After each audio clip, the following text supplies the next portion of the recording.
How's it going, guys? Just sitting here hanging out. Um, I received a letter from Glenn. Glenn is the one that donated the headlights and the red, white, and blue paint to Junior. Glenn is up in New Hampshire, and Glenn has a '66 Rambler Classic. A Rambler Classic, as opposed to a Rambler American, would be like comparing like a Chevy 2 Nova to like an early Chevelle. They're just a tad bit bigger. But the difference is, on a Classic still runs no frame, so they're still nice and light. Actually, I think the Classic is still smaller than a Chevelle. He sent me a couple of pictures. Let's see if we can get it out of the sun. Okay.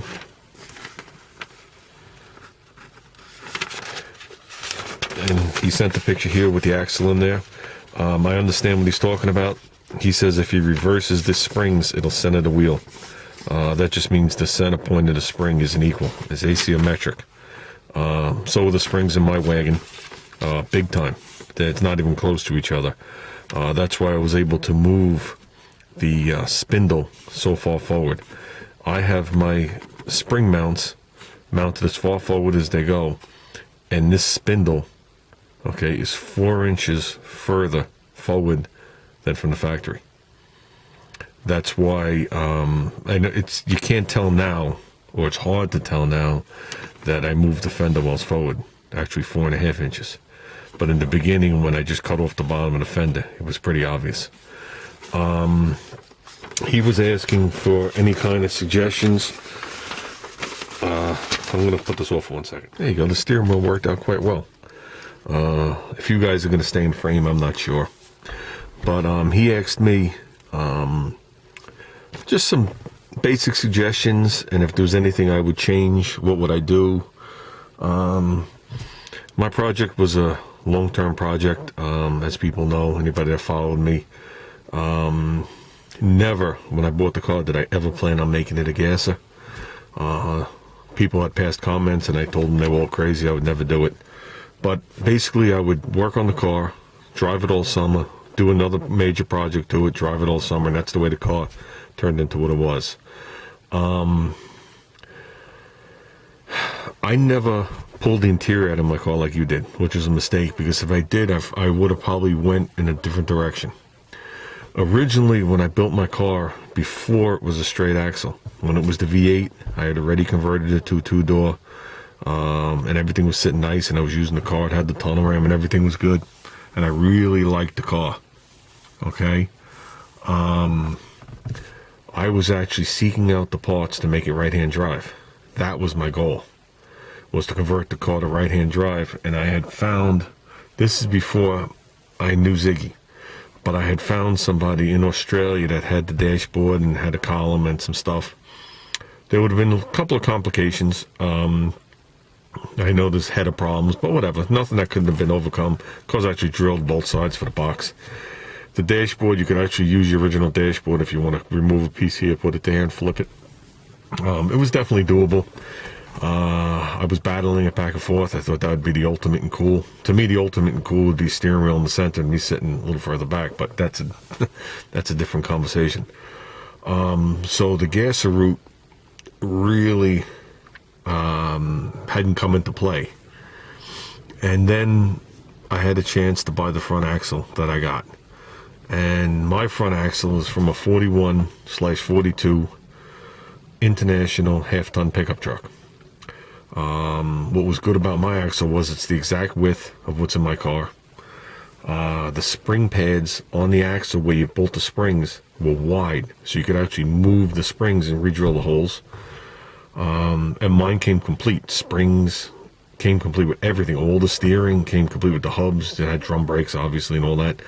But in 41/42, they already had taper roller bearings in it. I was able to use just the hubs and fabricate a kit to use GM disc brakes up front with Willwood rotors, Willwood hats. I used the brackets that went on the back. If you were going to put like the metric calibers to, say, a Ford 9-inch, the ones you welded on, we modified those. I put them on there, and I bought the GM metric calibers, but I didn't buy the ones that would have came with the car. there was some circle track racing place. I still have the catalog, and they offered it in different piston sizes.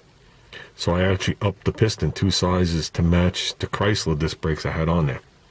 And the difference in the bringing the piston to the correct size, and the fact that the rotor was like 1.25 inches bigger, made a huge difference in the stopping of the car, because I had manual disc brakes on there before. But getting back to this, what would I do if my car looked just like that? What would I do? That doesn't mean what anybody would do. What would I do to this car, or if this was my car now, which I would still love to do, but I cannot get into this type of major project. It'll car will be down and probably never go back together. Me, I would slide the motor back. Not ridiculous, but I'd go back probably 6 to 10 inches. So it's actually, the bell housing is inside under the dash, if you want to word it like that. And the tunnel ram would actually be notched into the windshield a little bit in the scoop. That's the way I would do it. When you're at this point in the game, it's not that big of a deal, especially when you talk about having to do floor work. I didn't have to do any floor work. When you've got a car stripped down this much, to remove those pieces and actually they're just tin, and put them back together is no biggie. But like I said, that's the only thing that I would like to do to the car that I never did. From what I could see in the pictures, it's hard to see. It looks like you went solid mounts or solid perches in the front like I did, and I guess the shackles are in the back. When you see people do the kit, it's always solid in the back and shackles in the front. They do that at ease. It's easier to do it that way. It's easier to just put a plate on, put the little thing on there, and put just your shackles there, and you're good to go.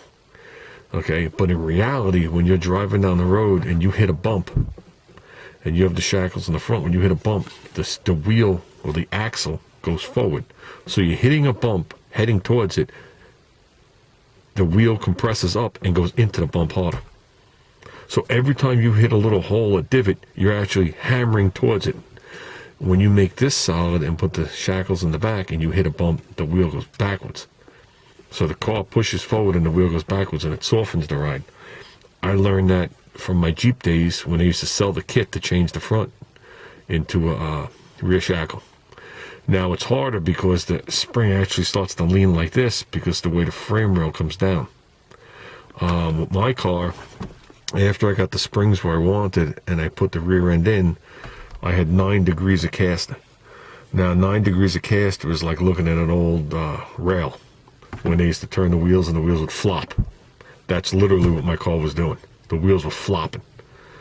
Not good. So basically, what you have to do is you go between the spring and the axle and use wedges. Now they didn't make a wedge to get me back down to 6 degrees. I don't know if I needed 3 degrees or I needed 6 degrees. I think my spec is maximum 5 degrees, whatever it is. I actually took 2 pieces of plate, made them into the wedges, made them identical. After measuring, got my caster right to the maximum spec because, like I said, I wanted it to steer correctly. Also, wherever you can, fit a steering stabilizer. It will definitely eliminate the death wobble. I don't care how small and how light the tires are. If that death wobble comes, you're in for a nice ride. You put a steering stabilizer on there that never allows the death wobble to come. As for boxing, I should have, that's a better way of wording it, underneath the radiator sport from rail to rail, I should have went with a 2x2 box, okay, and cut into the box for my spring to go in, or went underneath it or behind it or whatever it was, but I should have boxed from rail to rail. So there's a rigid system and the car is just resting on it, if you know what I mean. You're not relying on these rails for side load.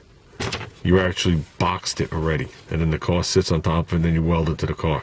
As for the back, in that rear frame rail, I know I showed it somewhere in one of my videos, where that bracket goes for the strut rod. Okay, that's beefy in there. That's beefy. I took a 1/4-inch plate, went into the rail, on the rail, used one of the original bolt holes, okay, and then, let me reword that. I took a 1/4-inch plate, drilled a hole, mounted it onto one of the original bolt holes. I figured out where I wanted my hanger for my shackles. Okay, I marked 2 holes, took the plate off, drilled it, and on the back side I tacked on 2 grade 8 nuts. Then I put 2 holes in my frame rail. Put it back on, and I'm able to bolt on my spring perch with 2 grade 8 1/2-inch bolts, which is more than enough. Okay, when the car was complete and ready to go, in a couple of key places, I put a weld. So you got the 1 bolt, you got a nice 1/4-inch plate, and a couple of welds, and then you got your thing bolted on there, and it's pushing back. So it doesn't want to rip into it. It's the best way I could word it is it's pushing back, or the load is going up on an angle. Okay, so when you go into a turn, the height of the plate is what has to shear sideways, which is never going to happen. Okay, that's more than strong enough. My steering, I used the original, how come I can't think of the word? I used the original Centerlink from 1941. It was a type with the little balls and the cups on either side and the springs and then you tighten. Absolutely mint. No play at all. The arm that came around in a half circle, I trimmed it off. Then on this side of the car, opposite to the box, I bought the 2 steering arms from Speedway, which you would use with like a Heim joint or whatever to connect, but I only used one of them. I mounted it to the 2 bolts on the spindle, okay, and I went from this side of the car to that side of the car to make my drag link. Okay, don't go short steer from here to here. The car will be a nightmare to drive. Any little bump in the road and you won't be able to control the car. Okay, that's all I got to say, because the further you go, you can move this a foot and this moves a 1/4 inch. When you're right on top of it, you move this a foot, it moves a foot. And as it's going up and down, your wheels are going like this, left and right. Don't think it's going to be your steering wheel that turns. That only turns a little bit. It's easier to turn the wheels. And your wheels only move this much for you to switch lanes. So that can get hairy quick. That's called short steer. You want long steer. And then with that, the drag link you could just buy from Speedway also, and it comes with 2 Heim joints. Just buy the upgraded Heim joints, which I didn't do. I didn't know any better until after I put them on. The actual Heim joints actually knock.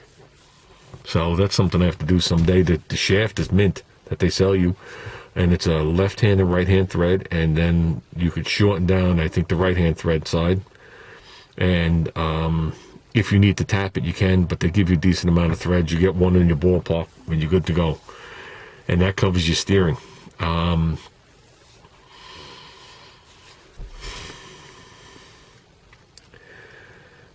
As for everything else, I can see what you're talking about when I look at it here. My shackles landed right under the frame rail. Yours overhang a little bit. Your flat plate here is just the width of the spring. Mine overhung this way and this way for all different model internationals. That's what was pretty cool. Okay, and another thing, I don't know how you have these springs in there. I'm assuming they were left bolted to here. All the springs parallel. It's wise to I mean, I see you have them welded in, so I don't know if it's staying like this, but it's wise to make them unparallel if you can. Not by a lot. So instead of the 2 springs running, I can't do it with my fingers, obviously they run parallel, but instead of the 2 springs running side to side, you take them and you say you take the front half and you make it, say, 1 inch wider than the back half. Then they're unparallel. So you're actually triangulating it. So when you go into a turn, and all this stuff comes into play. If you keep them parallel and you go into a turn, especially with them bowed like this, okay, they bend to the side. Then when you hit a bump in that turn, they try and go straight again because the wheel releases, and all of a sudden the car jots over. And you're hitting you're driving in say an off ramp and you're hitting bumps and the car's jotting over and you're wondering why. It's because the springs keep straightening out because they're bowed to the side. If you put a spring in non-parallel to each other, instead of the spring being like this and bowing to the side, you already have it turned. So you're not trying to push it to the side as much as you're trying to lengthen the spring, and it makes it harder. Modern day vehicles are all like that. Even older vehicles like that. Even the 41 International was unparalleled. But that's why they do it. The more you do it, the less it's going to want to do that in a turn.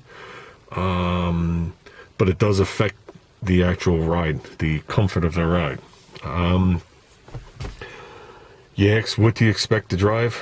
I expect to drive a bouncy lump of shit. That's all I got to say. I run no shocks in the front at all. When I first put it together, I had bought friction shocks because International used friction shocks, but they were half cut off. And I bought friction shocks and I mounted them. If you look at my early videos, you see the rods coming down or whatever it is. And I road tested it, and I wound up taking all the friction off, and it drove exactly the same. Because my springs, I could see you have less springs. I have like 7 springs in the pack. So does my front end go up and down? Sure. But how do I word this? Trucks relied more on the spring packs than they did the shocks. If you have stiff springs, you require soft shocks. If you have soft springs, you require stiff shocks. So my springs were stiff enough that I wound up eliminating the shocks. And when I pulled the front end out, after I painted the car and I cleaned it and repainted it and put it back under there, if anybody picked up on it, the shocks never went back. I was going to make a nice setup. I was going to put in regular shocks. I still got the corkscrew shocks from the car, original shocks. Car only had 40,000 miles on it. I actually have a couple of sets now. And I was going to lean them a lot. Because the more you lean the shock, the less it goes in and out when you hit a bump. The more straight up and down it is, the more it works. The more you lean it, the less it works. Okay? So I was going to lean them in a lot, like you'll see on some like street rods. Because they really don't want the shock to work. They just want it to be there. But I was like, the heck with it. And I never did it. Other than that, I don't know what else to say. The engine doesn't bother me at all. I wasn't always an AMC guy.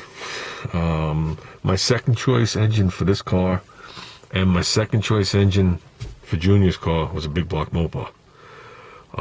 They're just hard to get, they're expensive, and they're heavy. But I figured that would be really cool. Big block Mopar is the way to go.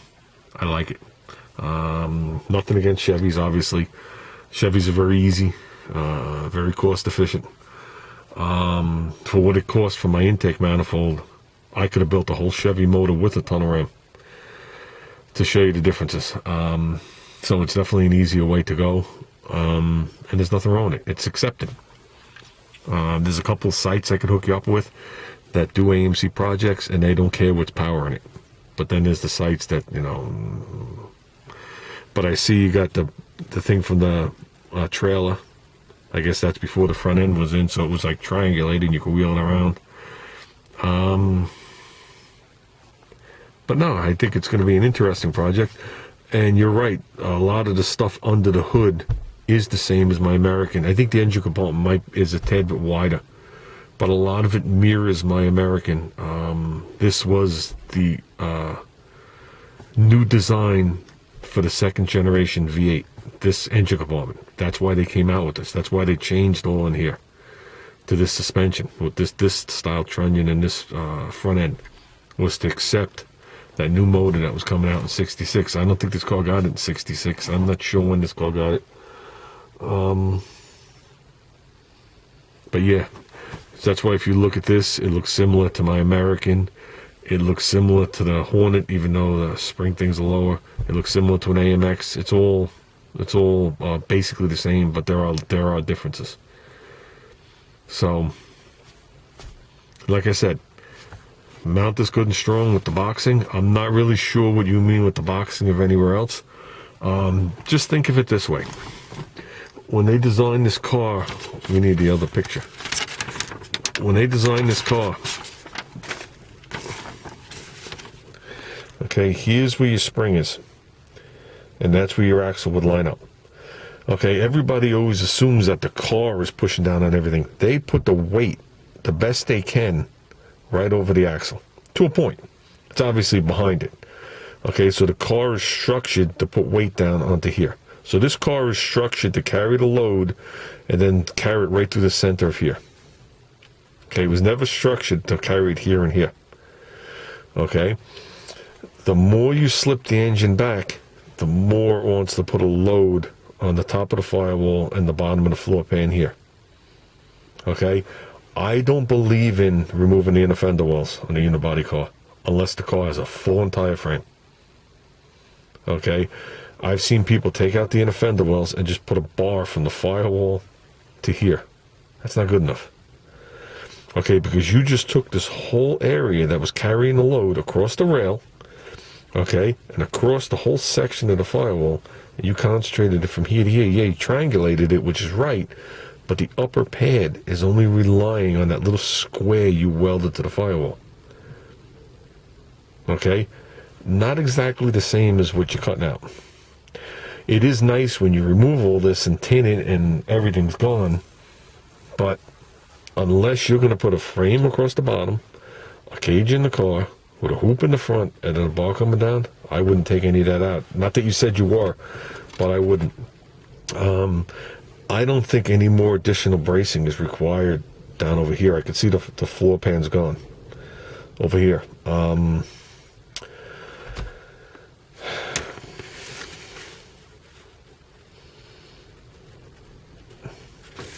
Like I said, I don't know if it's helping. You know, I don't know if I've helped or haven't helped. And there are people out there that do narrow down the Econoline front axle.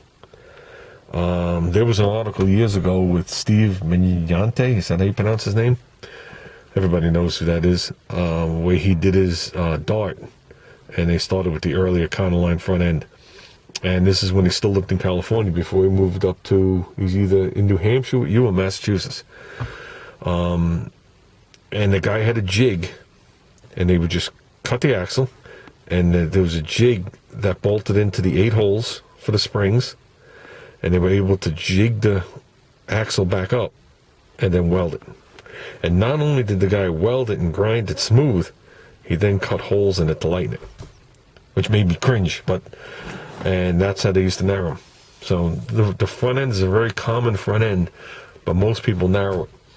But to me, it doesn't look like it's that wide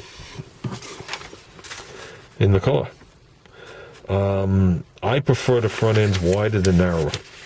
I don't like when you look at it and the front tire is in like a foot, if you know what I mean. There are some cars out there that the front end is clearly way too narrow, and the distance between the tire and the lip is like that. I don't like that. I don't like that. I don't think it rides well either. But yeah, hopefully that helps, and hopefully you get moving on it. It's amazing if you go like this, it almost looks like an American. I was told, I don't know how true it is, I was told the doors were the same from an American to a Classic in certain years. But I've never owned a Classic to verify it. Okay. Well, I'm out of here. If there's any questions, feel free. I'll cover whatever as I'm doing my videos. Take care. Okay, I figured I'd make this part while I was driving. Glenn, you're going to have to alter. There's a very good chance you're going to have to alter your Pitman arm. Okay, I had to bend mine down, I think, an inch. And that makes a big difference, because that drag link, you want that thing to be parallel. If that drag link is going uphill, every time you hit a bump, you're going to get the same thing. Your front wheels are going to turn. Okay? So now, if I remember right, there's older videos on it where I altered mine. I think I dropped it down an inch. And that could make things complicated if you don't think it out.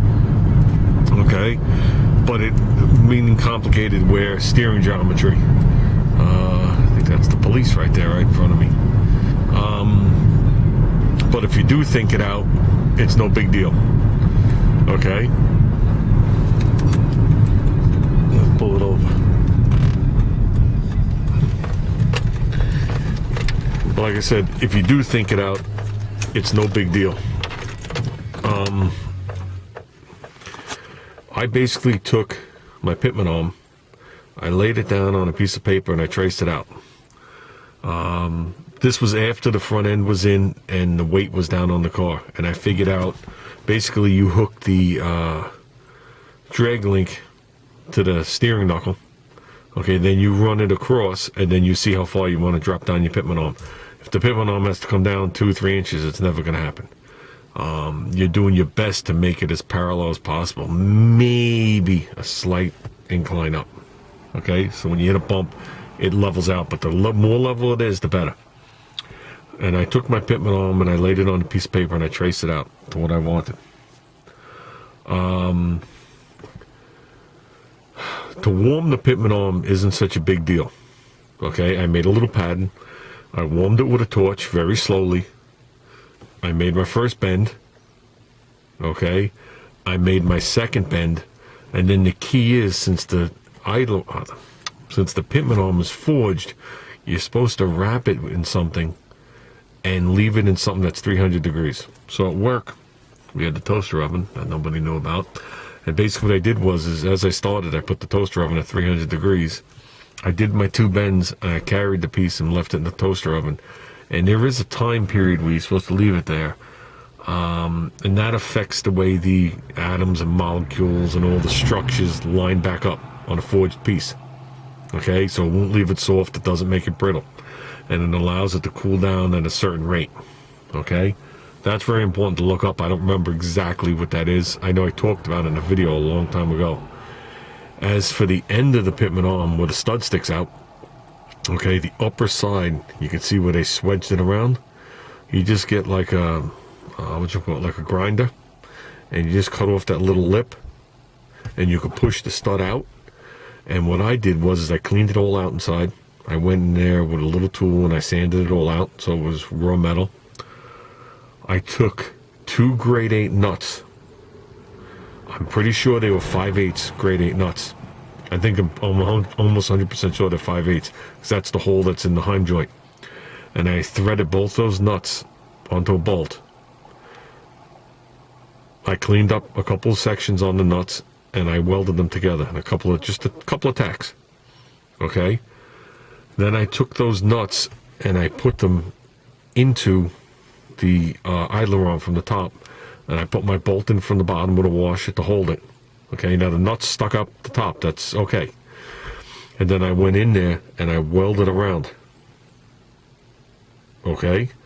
And then I welded up around the top lip of it. Then I took the piece, cut it off, and then machined it perfectly flat on the belt sander. So when you looked at it, it looked like one piece, except there was threads in the center. Then I ran a tap through it just to clean it up. And basically what that allowed me to do is my steering rod, my drag link connects from the bottom. Okay? And that allowed me to put the bolt up through the bottom. It threads through the Pitman arm. Okay? Now those nuts can never come out because the bottom of the Pitman arm is smaller, can never come out, even if it wasn't welded. But by welding them all together, I didn't need a wrench. It allowed me to tighten it to spec, and then on top of that, I put a nut. So when you look at it, it looks like it's just through bolted, nut, top and bottom. But basically what it is, it's a 5/8 grade 8 bolt coming up the bottom. It goes through about a nut and a half. It's torqued down. Then it has a top nut on it that's torqued down with a little bit of Loctite. So then what I did was I took my original piece of paper that showed the original pattern of the idler arm as opposed to what it was now, and I checked the actual radius of it. So if the arm went from, for argument's sake, say the arm was like this long and swinging, right? But now it was this long and swinging. So say before it had a 3-inch radius, now it had a 1.5-inch radius. You have to go to the other side of the car where the steering arm is bolted to the spindle and shorten that radius down also. Because when you bend that Pitman arm down and then bend it back out, you're changing the steering ratio. And if you suck that in an inch, your steering will be like, I'm just going to use an exaggeration, 50-1. You'll be swinging the wheel back and forth like this, trying to drive straight. So basically what you have to do is you have to figure out what your new arc is, and then you go back down to that plate that you bolted on, right? And then you're going to measure from the center where your spindle would be. You work your way out on that shaft, and you put a dot where the new one's going to be. It's not going to be anywhere near the old one that they supplied for you. You take it back off, you drill it, and that's where you put it. And then with that, you know, I did the nice little cut and did it as if it was factory. That's why in the beginning, when I first take it apart, there's 2 holes there, because one of the arms they give you had 2 holes, and one arm has 1 hole. But the one that you see with the 2 holes is the one hole arm after I did the compensation. Then eventually I cut it off and I did what I had to do. If you bring that new hole closer, you'll actually speed up your steering ratio a little bit. So I went in an extra 1/2 inch. I think my Rambler with the manual steering in 64 was 24-1. So, yeah, that's a lot. So, like I said, there isn't videos out there on how to do that with the idler arm. I know I have one out there. I don't know where it is, and I don't know how to retransfer videos anymore unless I modify them. And I'm not into modifying the videos. I just leave the ones out there. There's good ones out there. There's crap videos I have out there. There's videos with 1 million hits. There's videos with 10. You know, it is what it is. If there's information there, if people could use it, God bless them.